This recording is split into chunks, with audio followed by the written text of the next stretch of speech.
Un jour qu'il chassait dans une grande forêt, un roi se mit avec tant d'ardeur à la poursuite du gibier qu'aucun de ses serviteurs ne put le suivre.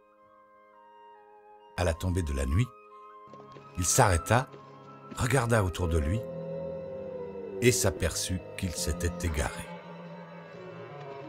Il chercha à sortir, mais ne trouva pas la moindre issue. Il vit alors une vieille femme, la tête branlante, qui se dirigeait vers lui. C'était une sorcière. « Ma bonne femme, ne pourriez-vous pas me montrer un chemin qui mène hors de cette forêt ?» Oh, oui, mon roi. Je peux vous aider à retrouver votre chemin, mais à une condition. Si vous ne la remplissez pas, vous ne sortirez jamais de la forêt et vous y mourrez de faim. Quelle est cette condition ? J'ai une fille qui est si belle qu'elle n'a pas sa pareille au monde. Elle mérite de devenir votre femme. Si vous en faites une reine, je vous montrerai le chemin. Le roi, qui avait perdu l'espoir de sortir seul, y consentit. Et la vieille le conduisit à une maisonnette où sa fille était assise près de la cheminée.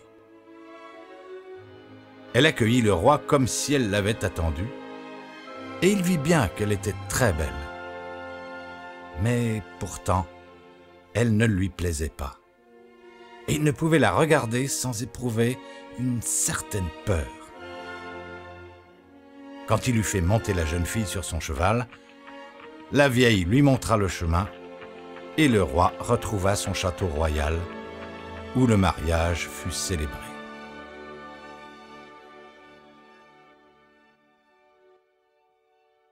Le roi avait déjà été marié, et de sa première femme, il avait 7 enfants, qu'il aimait par-dessus tout au monde. 6 garçons et une fille. Craignant que la belle-mère ne les traitât pas bien, ou même leur fit du mal, il les mena dans un château solitaire construit au cœur d'une forêt. Il était si bien caché, et le chemin pour y aller était si difficile à trouver, qu'il l'aurait perdu lui-même, si une fée ne lui avait donné une pelote de fil douée d'une vertu merveilleuse. Quand il la jetait devant lui, elle se déroulait d'elle-même et lui montrait le chemin.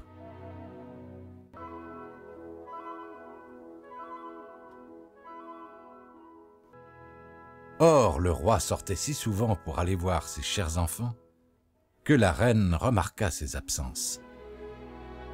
Elle était curieuse et voulut savoir ce qu'il allait faire tout seul si loin dans la forêt.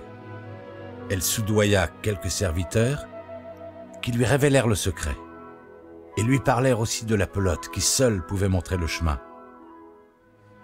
Dès lors, elle n'eut plus de répit qu'elle n'eût découvert l'endroit où le roi mettait la pelote.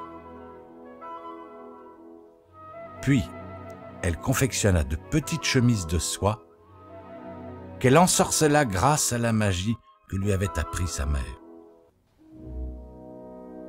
Un jour que le roi était à la chasse, elle prit les petites chemises et partit pour la forêt où la pelote lui montra le chemin.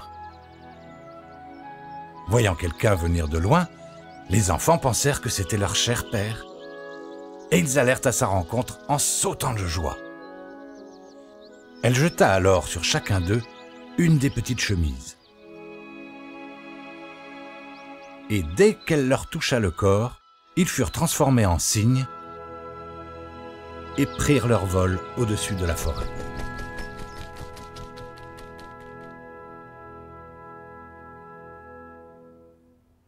Toute contente, la reine rentra chez elle, croyant être débarrassée des enfants.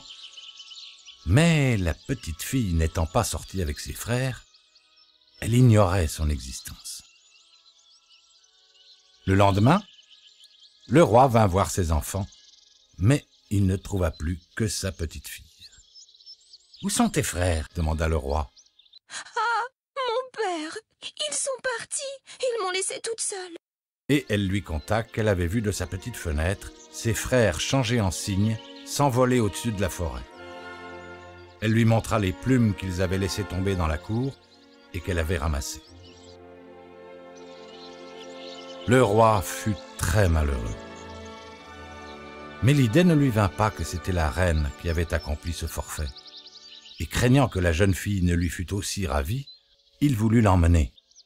Mais elle avait peur de sa belle-mère et elle pria le roi de la laisser une nuit encore dans le château isolé. La pauvre fille pensait « Je ne resterai pas ici cette nuit. Je m'enfuirai pour aller à la recherche de mes frères. » Quand la nuit fut venue, elle s'enfuit et partit tout droit à travers la forêt. Elle marcha toute la nuit et encore toute la journée du lendemain jusqu'à ce qu'elle tombât de fatigue. Elle aperçut alors une cabane abandonnée. Elle monta l'escalier et trouva une chambre avec 6 petits lits. Mais n'osant pas s'y coucher, elle se glissa sous l'un d'eux et s'étendit sur le sol dur, résolue à y passer la nuit. Comme le soleil allait se coucher, elle entendit un frémissement et vit 6 cygnes entrer par la fenêtre. Ils se posèrent à terre et soufflèrent l'un sur l'autre pour faire tomber toutes leurs plumes, et leur peau de cygne tomba comme une chemise. La jeune fille les regarda et reconnut ses frères, et toute joyeuse, elle sortit de dessous le lit. En voyant leur petite sœur, les frères ne furent pas moins heureux, mais leur joie fut de courte durée. « Tu ne peux pas rester ici, » lui dirent-ils. « C'est un repère de brigands. S'ils te trouvent en rentrant, ils te tueront. » « Vous ne pouvez pas me protéger ?» Oh, hélas, non. Nous ne pouvons ôter notre peau de cygne qu'un quart d'heure tous les soirs, pendant lequel nous avons notre forme humaine. Mais ensuite, nous sommes de nouveau changés en cygne. La petite sœur se mit à pleurer. « Vous ne pouvez donc pas être sauvé de ce sort si cruel ?» Oh non, les conditions sont trop dures. Tu devrais rester 6 ans sans parler et sans rire. Et pendant ce temps coudre pour nous 6 petites chemises faites de fleurs étoilées. Et si un seul mot sortait de ta bouche, tout ton travail serait perdu. Quand ils eurent dit ces mots, le quart d'heure était passé, et ils s'envolèrent par la fenêtre sous la forme de cygnes. Cependant, la jeune fille était fermement résolue à délivrer ses frères, dût-il lui en coûter la vie.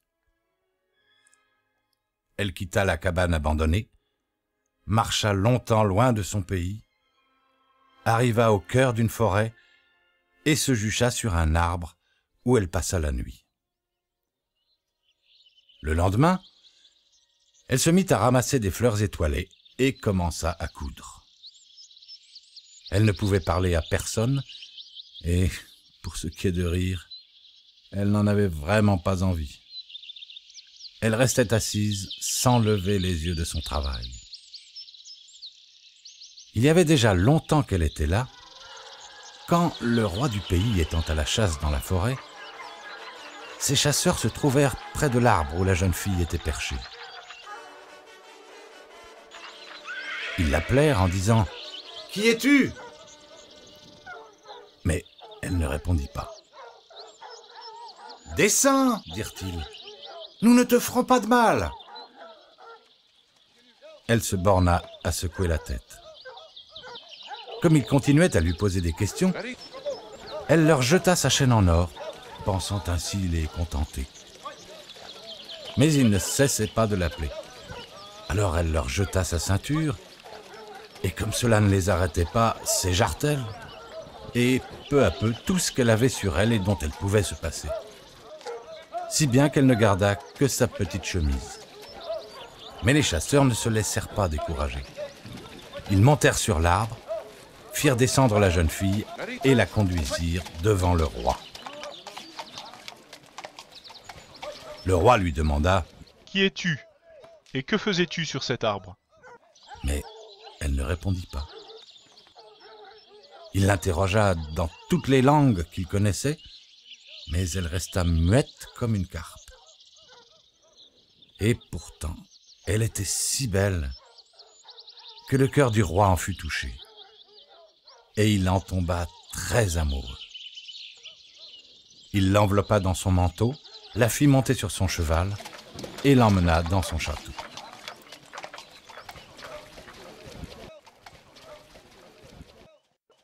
Là, il lui fit faire de riches habits, et elle parut dans sa beauté radieuse comme le jour.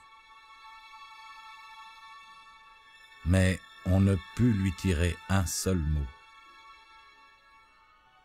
Il la fit asseoir à table auprès de lui, et son air modeste et ses bonnes manières lui plurent tellement qu'il se dit « Je veux l'épouser, ou personne au monde. » Et au bout de quelques jours, il la prit pour femme.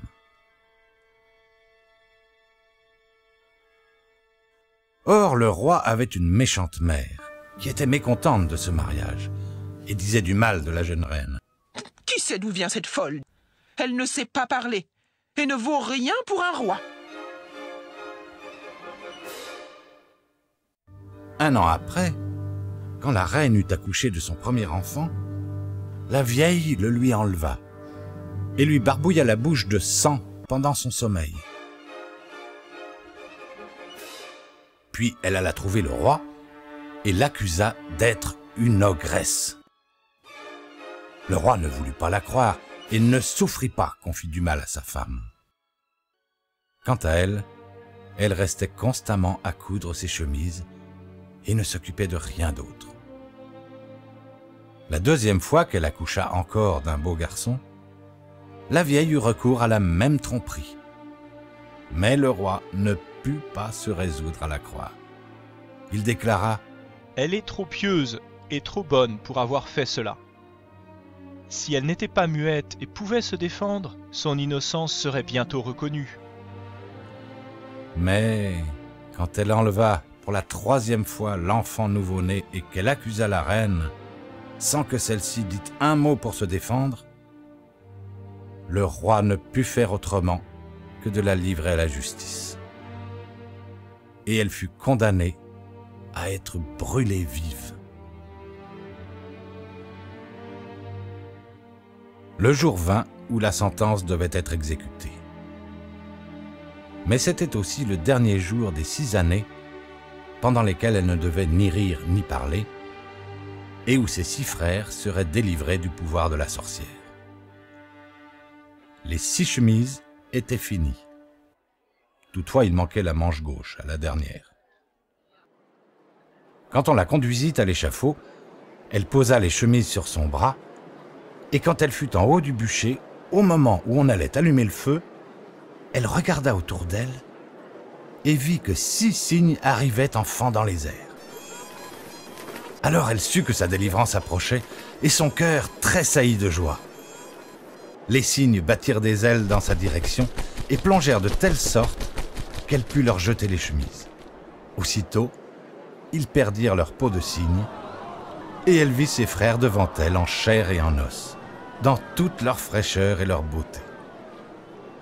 Seul le plus jeune n'avait pas de bras gauche, mais gardait une aile de cygne dans le dos. Ils se couvrirent de caresses et s'embrassèrent. Puis la reine alla vers son mari, qui était tout étonné, et se mettant à parler, elle lui dit « Mon cher époux, maintenant j'ai le droit de parler et de te dire que je suis innocente et que l'on m'a faussement accusée. » Et elle lui raconta comment la vieille lui avait enlevé et caché ses 3 enfants. On alla alors les chercher à la plus grande joie du roi, et en châtiment de ses crimes, la méchante belle-mère fut attachée sur l'échafaud et réduite en cendres. Quant au roi et à la reine, avec ses 6 frères, ils vécurent de longues années dans la paix et le bonheur.